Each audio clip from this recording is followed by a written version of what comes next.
Hi, it's Sheila, 45 years old, and I'm from the Philippines. This is my story.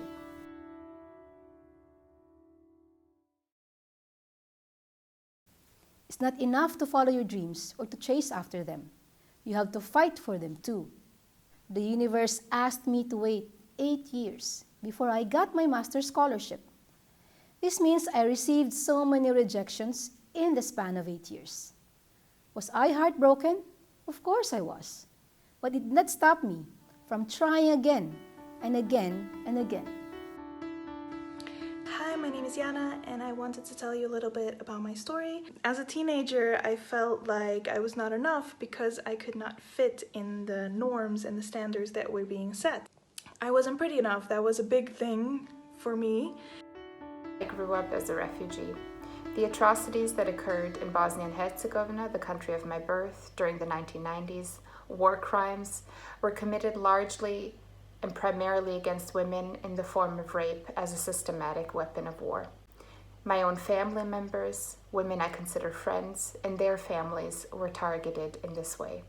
Today, 25 years after the war has ended, many of them continue to carry these traumas. They fight against gender-based violence, and they educate. I wish for a world in which we could instead focus on their ideas, contributions, and achievements, rather than having to refer back to the violence they have endured, the violence the majority of women continue to endure, and the violence we are all exposed to on a daily basis. Mabuhay! My name is Elmaco, and I come from the Philippines. There's a saying that when you educate a man, you educate an individual. But when you educate a woman, you educate a generation. I've had my share of challenges. I think that as women, we are misunderstood sometimes. People feel that we are ill-equipped to handle management positions just because we are women.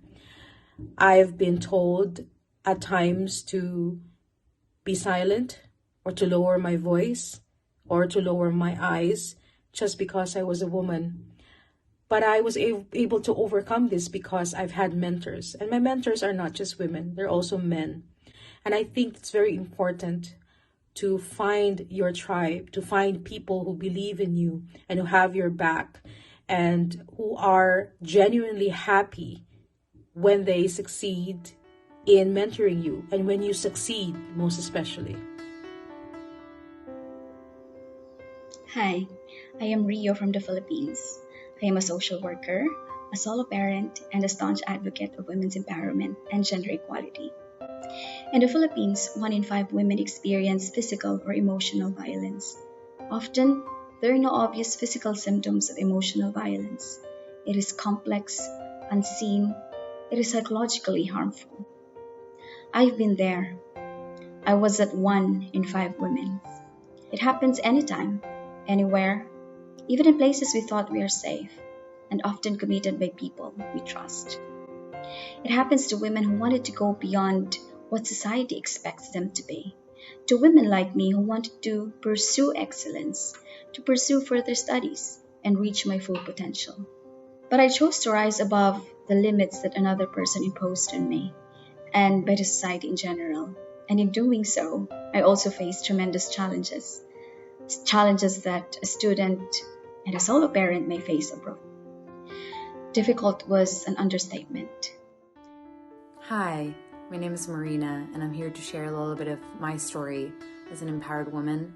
I became a university professor when I was very young, and when I was 24, I heard about an opportunity to apply for a World Bank project. Actually, I was still 23 when this started. And I brought it to the table and people were not really convinced. It was a combination of me being a woman, but also the age was not helping. But in this case, I was in the context of a very, very progressive organization and a very progressive context. And my boss, actually a man, really, really trusted me and my judgment. And he said, you go for it. If you believe in it, if you believe this can be a reality, go for it. And long story short, we actually got the contract and were able to become World Bank consultants. Now, when we started working, some people, particularly one person, he was a man, would just not consider me an authority, would not consider me someone that was worth listening to, would not consider everything that I said. And so it was very hard working with him. And in this case, I counted on the support of my boss, of another man, to actually intervene and help me to be able to move on with the project, do my job as a project coordinator. So I loved hearing this story because it shows how other men can also empower women and how important that is to have that support. I'm Tirimani, and today I would like to share my story with you. I come from a poor background family, and I'm the only one to have completed secondary schooling. I went on later on to complete a bachelor's, a master's, and a PhD. You see, when I was a kid, I was told that to come out of poverty and to be successful in life, you need to achieve your academics. What I was not told was that ahead of that, life will be much, much different, that the real world can be cruel. I learned all that through the hard way, but it was up to me. Now that I realize it was up to me to write a different story for myself. My name is Violeta Altmann. My strongest motivator is integrity. And my first notable challenge I overcame, which changed the way I related to authority, and I saw value in letting my voice be heard, was as a 9th grader when I was just 14. So I love math. But my high school teacher saw little to no potential in most of us, especially girls. So one day when she inaccurately graded my paper, I went up to her and asked if she could review it. She dismissed me without a second glance. I insisted, but she threw the paper in my face. So that evening, I asked my dad if he can come to school to look over the test scores with my teacher. My dad was super excited to come to school. His huge smile, proud of me for standing up for myself. Sadly, my grade didn't change. As a consequence, my math teacher quizzed me and tested me in front of my colleagues for the next few months. But for me, that experience was a success. I had many opportunities to confront injustice after that, and to speak up with clarity and persuasion to managers, leaders, and CEOs. And to my delight, they have always listened after that. Always. My name is Katharina Heil, and I am the current president of the Erasmus Mundus Student and Alumni Association. I think one of the things you should never lose in your life to reach some of those positions and also places where you can shine and have an impact on others is to really believe in yourself. And thanks to a number of people that I had met across and along the way, I was encouraged and also supported to take up that role. So this really was and is still a big honor that was given to me. And as I said, it gave me the chance to grow in many ways. Hello, my name is Dr. Susan Kerr and I'm on the board of mentors of Polylogos Association. Having worked in human rights for many years now, I've seen women face various types of discrimination. One structural discrimination that we face as European women is the gender pay gap, where we are paid less than our male counterparts for exactly the same work. Across the EU, we are paid about 15% less an hour. Of course, this varies between member states. So in Romania, the gap is 3%. But in Estonia, it's a staggering 23%. We could be waiting centuries to close the gap if it continues to close at its current rate. This is, of course, despite the fact that more women complete higher education, and unfortunately it leaves more women in poverty in older age. Let's not wait to close the gap.